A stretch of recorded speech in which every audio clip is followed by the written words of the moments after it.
kita meminta atau kita mengadvokasi masyarakat dan berkoordinasi dengan pemerintah setempat untuk bisa diadakan penganggaran pembuatan waduk. Salam aspirasi rakyat. Pesta demokrasi kali ini dimeriahkan oleh berbagai profesi yang tentunya akan ikut bertarung memperebutkan kursi legislatif 2019. Seperti narasumber saya saat ini, seorang pengusaha yang akhirnya memutuskan untuk maju sebagai calon anggota legislatif melalui Partai Gerindra. Bersama saya Wana Shimal dalam 100 Caleg Bicara.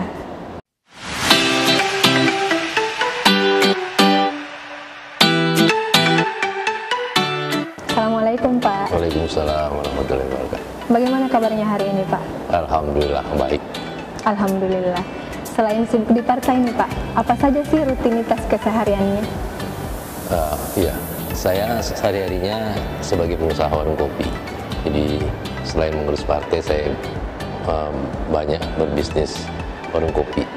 Jadi saya sebelumnya ini sebagai pengusaha warung kopi yang cuma bergerak di mendekati masyarakat dengan cara menjual kopi dan sebagainya.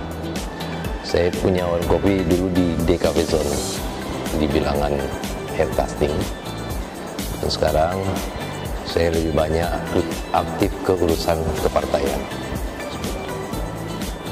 Sebagai seorang pengusaha dan kemudian memutuskan untuk maju sebagai calon anggota legislatif, nah apa yang membuat Bapak begitu yakin saya harus ikut memeriahkan pentas demokrasi kali ini?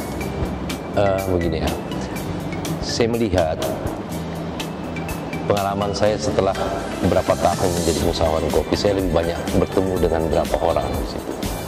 Biasanya bahasa-bahasa warung kopi itu banyak terwakili bahasa-bahasa masyarakat, Selain motivasi saya menjadi mencaleg dari bahasa-bahasa dan pengalaman-pengalaman yang saya dapatkan dari warung kopi, saya juga mencoba untuk mau mengaktifkan diri saya untuk berjuang demi masyarakat.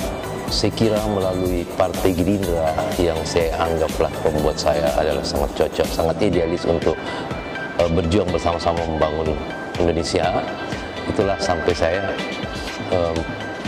memilih Partai Gerindra dan masuk menjadi calon legislatif dari Partai Gerindra. Kita bicara persoalan nih Pak. Apa saja persoalan yang saat ini Bapak lihat, khususnya di dapil Bapak?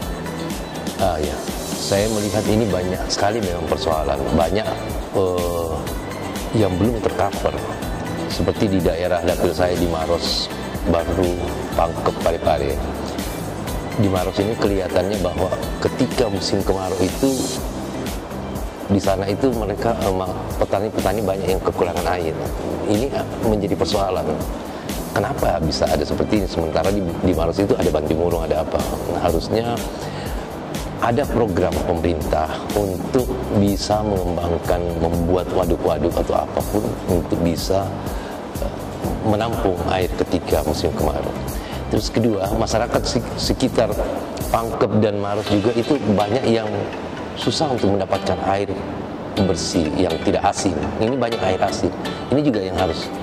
Jadi saya melihat ini menjadi salah satu prioritas nantinya ketika saya terpilih menjadi anggota dewan. Saya akan menjadikan prioritas ini, bagaimana mencarikan solusi untuk masyarakat di dapil saya.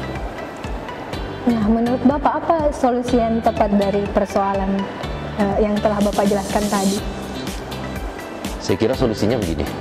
Solusi yang tepat itu paling tidak kita meminta atau kita mengadvokasi masyarakat dan berkoordinasi dengan pemerintah setempat untuk bisa diadakan penganggaran pembuatan waduk-waduk penampungan air. Saya kira itu. Kalau untuk air asin, air yang asin ini harus dipikirkan apakah nantinya dari PDAM itu akan dibuat saluran yang menuju ke perumahan-perumahan yang air tanahnya air asin. Seperti itu solusinya nanti. Nah, Bapak memutuskan untuk maju sebagai calon anggota legislatif melalui Partai Gerindra. Apa yang membuat Partai Gerindra itu sendiri berbeda dari partai yang lain, menurut Bapak sendiri?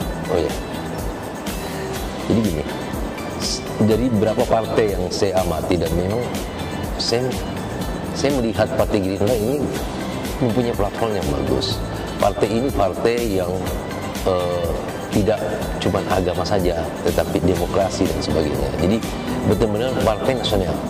Saya melihat dengan tokoh pendiri Gerindra ini sosok orang yang hebat.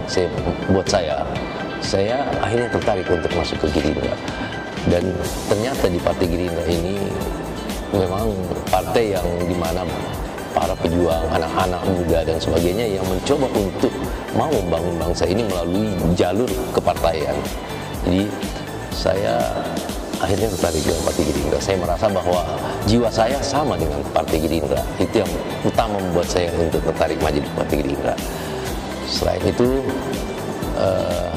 selama 10 tahun saya berkiprah di Partai Gerindra, saya melihat bahwa saya tidak salah pilih dan saya harus berjuang bersama Gerindra. Seperti itu. Selama 10 tahun ini Bapak berjuang di jalur politik. Apa yang ingin disampaikan kepada masyarakat, khususnya di dapil Bapak, sehingga masyarakat yakin bahwa pilihan mereka untuk memilih Bapak di Pileg 2019 itu adalah pilihan yang sangat tepat? Baik. Saya kira gini, tidak terlalu banyak yang harus kita sampaikan ke masyarakat. Intinya adalah bagaimana kita bisa memandang politik ini secara bagus dan bersih. Bahwa berbagai macam partai politik sebenarnya tujuannya sama, yaitu membuat Indonesia lebih kuat dan lebih besar dan adil dan makmur. Saya kira seperti itu.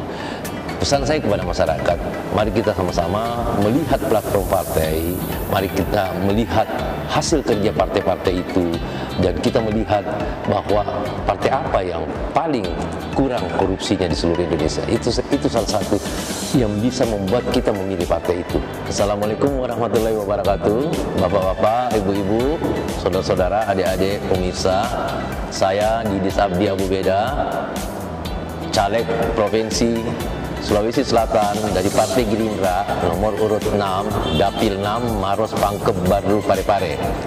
Ingat Ki, tanggal 17 April 2019, jangan Ki lupa pilih Partai Gerindra, nomor urut 6, Didis Abdi Abu Beda, buat beda.